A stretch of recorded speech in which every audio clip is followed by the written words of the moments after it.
Shalom Bapak Ibu yang dikasih Tuhan, puji nama Tuhan. Kesempatan pagi hari ini kembali kita mau merenungkan kebenaran firman Tuhan.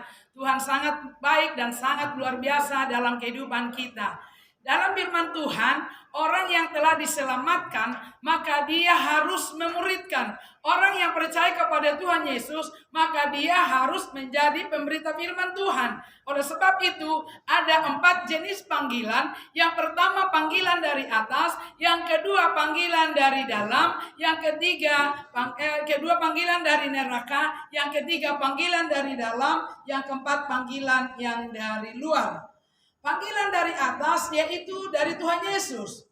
Tuhan Yesus berkata dalam Injil Matius pasal 28 ayat 18 sampai 20, Tuhan Yesus berkata, segala kuasa telah diberikan kepadaku di surga dan di bumi. Sebab itu, karena itu pergilah, jadikanlah seluruh bangsa menjadi muridku, baptislah mereka dalam nama Bapa, Anak dan Roh Kudus. Dan ajarlah mereka seperti yang kuajarkan kepada kamu, dan ketahuilah aku akan menyertai engkau sampai akhir zaman. Itu panggilan yang pertama. Panggilan yang kedua yaitu dari neraka. Bapak Ibu tahu bagaimana sejarahnya Lazarus dengan orang kaya. Lazarus mati dan orang kaya mati. Tetapi Lazarus ada di pangkuan Abraham. Dan orang kaya ini mati, waktu dia mati dia melihat dia ada di neraka, dia melihat ke atas, waktu dia melihat bahwa Lazarus ada di sana. Maka si orang kaya ini berkata kepada Bapak Abraham, tolonglah, suruhlah Lazarus untuk pergi kepada keluarga saya, karena masih ada 5 lagi keluarga saya yang belum percaya Tuhan.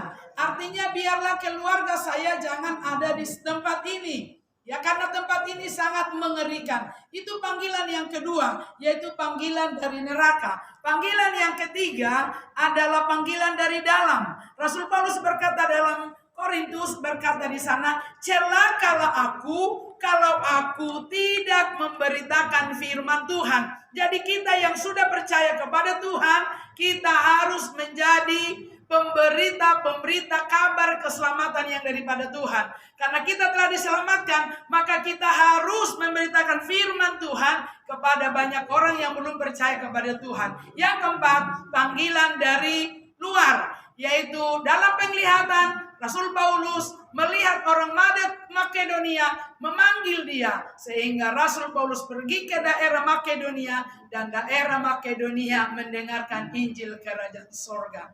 Biarlah Bapak Ibu yang dikasih Tuhan, kita yang telah menerima kabar baik, kita salurkan itu kepada orang lain, sehingga orang lain pun boleh menerima Tuhan Yesus sebagai Tuhan dan Juru Selamat pribadinya. Karena kita tahu hanya Yesus satu-satunya jalan kebenaran. Hanya Yesus satu-satunya membawa kita masuk dalam kerajaan sorga. Tanpa Yesus tidak ada untuk ke sorga. Oleh sebab itu biar kita menjadi alatnya Tuhan yang siap dipakai oleh Tuhan. Tuhan Yesus memberkati. Shalom. Amin.